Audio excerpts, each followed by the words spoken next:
Kembali bersama kami dalam Sahabat Pagi Malaysia dan seterusnya kita akan bersama rakan setugas kita di Sabah untuk berbincang tentang bagaimana sebenarnya Sabah merancang untuk mendapat emas pertama negara dengan atlet Olimpik kelahiran Sabah. Kita bersama dengan Anne Zaviera.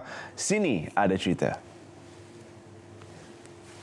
Baik, terima kasih rakan-rakan penyampai dan Sapuri. Sini ada cerita kali ini berkongsi mengenai langkah emas anak Sabah.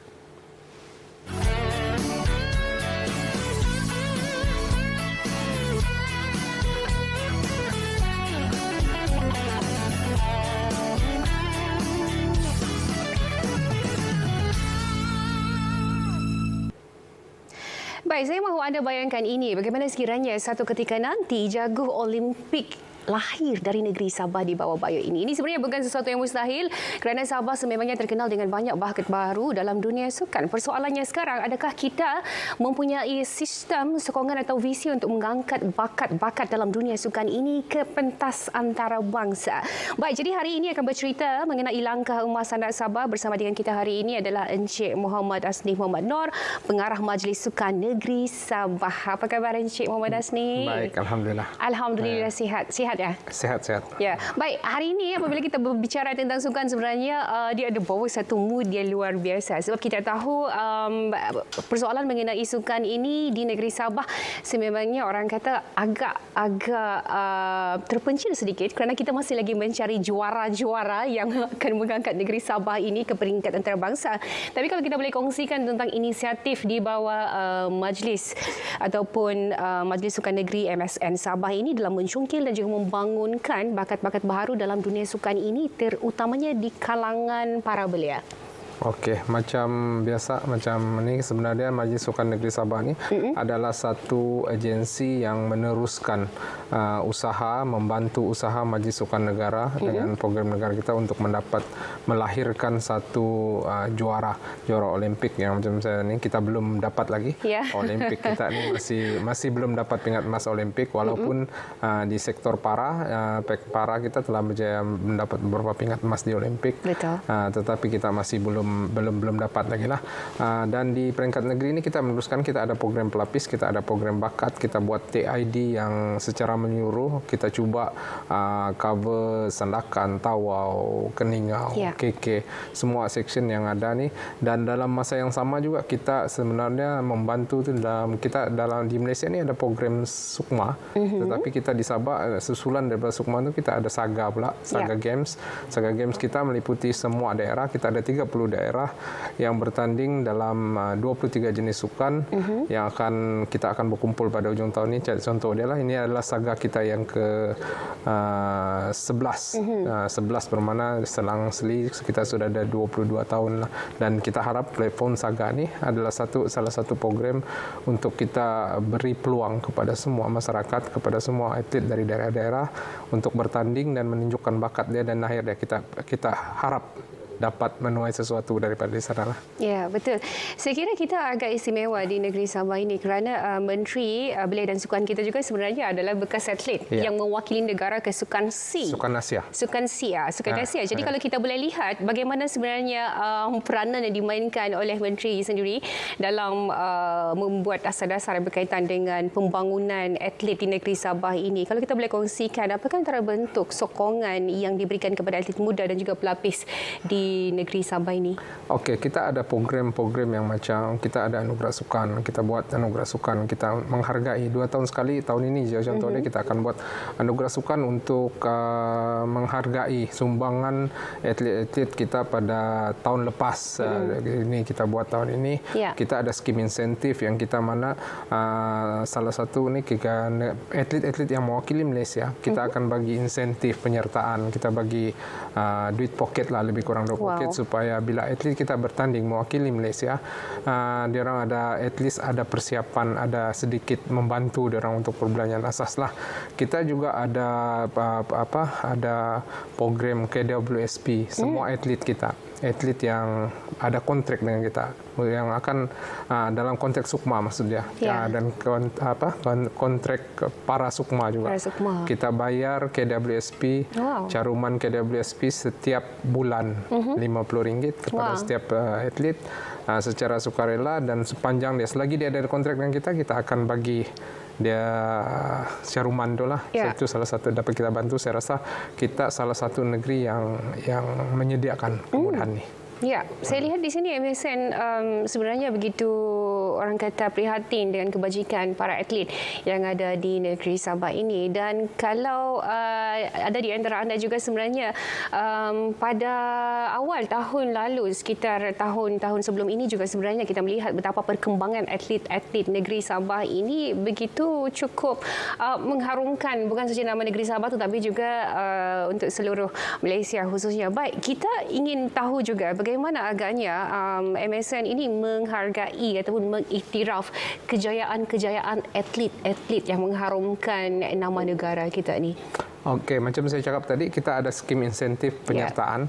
Insentif penyertaan ni apabila terpilih mewakili Malaysia, kita akan bagi insentif. Contoh ke Sukan C kita bagi 1,000, contoh ke Sukan Asia kita bagi 5,000. Dan kalau layak untuk mewakili negara ke Olimpik, kita bagi 10,000. Itu ganjaran dari bentuk kewangan.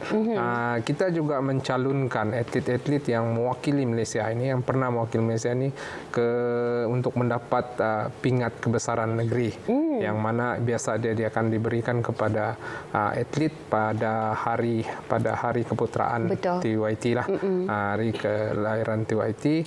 Dan ini kita buat secara konsisten. Mudah-mudahan satu masa nanti kita akan akhir seorang juara Olimpik daripada Sabah. Kan kita ada satu pingat pertama Olimpik, Eddie Bennett daripada 100 meter tim 44 para sukan para. Ini adalah satu pingat yang kita dapat di sukan Olimpik para Paris baru-baru ini tahun lepas. Itu saja yang buat masa ini. Mudah-mudahan satu masa nanti kita able pun kita akan dapat atlet. Di samping kecermelangan para ini diteruskan.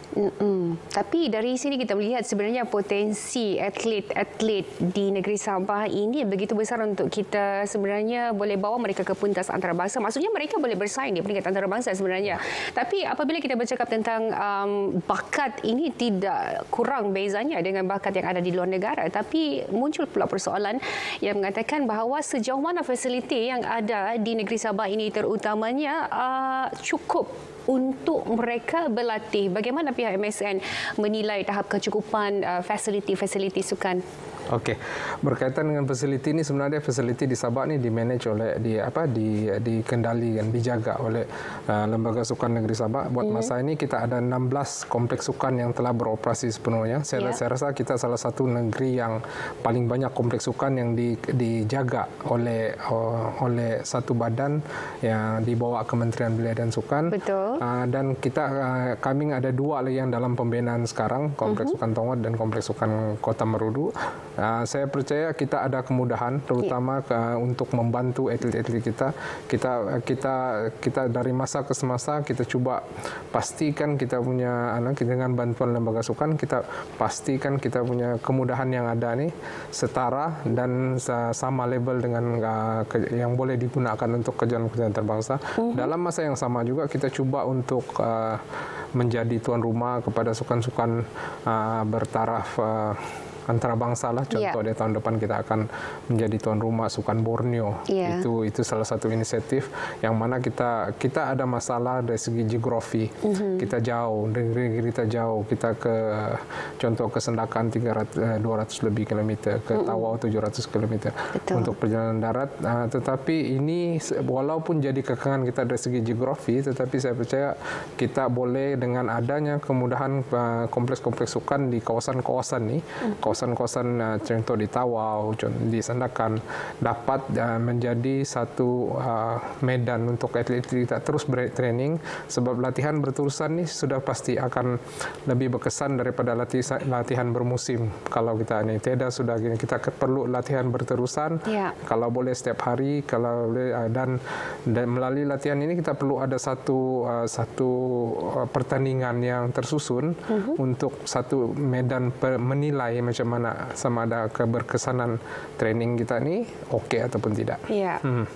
Menarik sekali sebenarnya. Tapi saya tertarik pada satu daerah, satu kompleks sukan itu tadi sebab saya berasal dari daerah pedalaman di daerah Tambunan. Tapi dari zaman persekolahan saya, kompleks itu memang sudah ada dekat situ. Dan sebab itu juga saya kira rasanya Tambunan banyak melahirkan atlet dalam sukan pecut Syabas, Faizal Maslim dan sebagainya.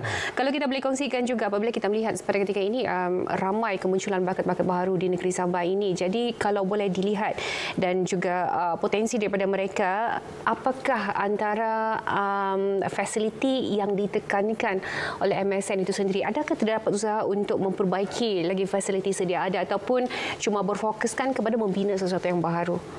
Sebenarnya untuk macam saya cakap tadi lah, kita perlu buat fasiliti untuk mendapat fasiliti yang bertaraf antarabangsa, yang standardnya sama, agar dapat atlet kita bertraining dalam suasana yang sama dengan pertandingan. Itu yang penting. Jadi seboleh saya rasa lembaga sukan pun akan memastikan yang segala fasiliti yang dibina selaras dengan piawaian antarabangsa yang ada.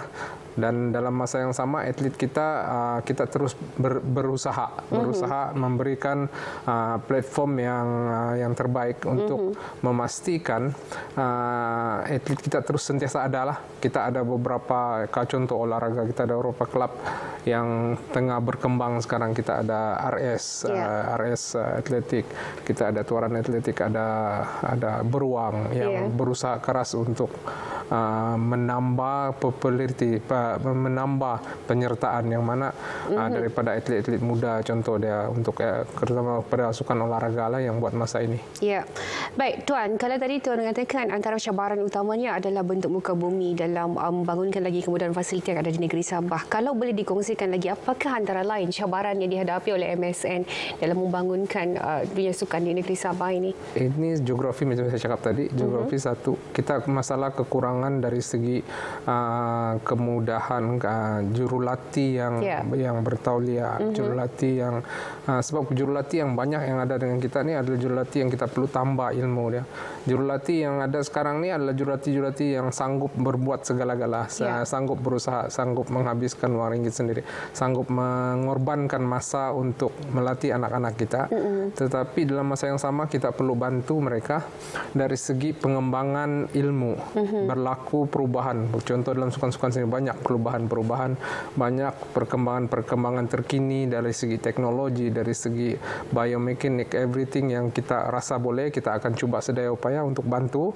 Dan tapi akhirnya kita kena banyak selepas kita berusaha, saya rasa kita sudah usaha cukup, agak banyak juga usaha, banyak juga fasiliti yang kita bantu, tetapi pada akhirnya kita perlu berdoa juga kadang-kadang. Kita perlu dapatkan, kalau kita dapat bakat yang betul-betul bagus, mungkin itu akan jauh. Tapi kalau macam mana pun usaha, kalau bakat yang ada tidak yang boleh pergi jauh, itu kita arahkan kita lah, itu usaha kita. Tapi apa yang kita berbuat dalam usaha, dalam kita yang dalam kekuasaan kita cuba sedaya upaya untuk memberikan fasiliti, memberikan bantuan sehabis baik yang boleh, dan akhirnya kita berserahlah. Mudah-mudahan satu masa kita akan dapat satu bakat Olimpik yang akan menjadi juara Olimpik. Insya-Allah. Baik, kredit harus juga kita berikan kepada para jurulatih yang begitu dedikasi, saya kira. Baik, dalam masa yang berbaki lebih kurang 1 minit lagi ni, mungkin boleh dikongsikan tentang harapan dan juga sasaran jangka masa panjang pihak Tuan dalam menjadikan Sabah ini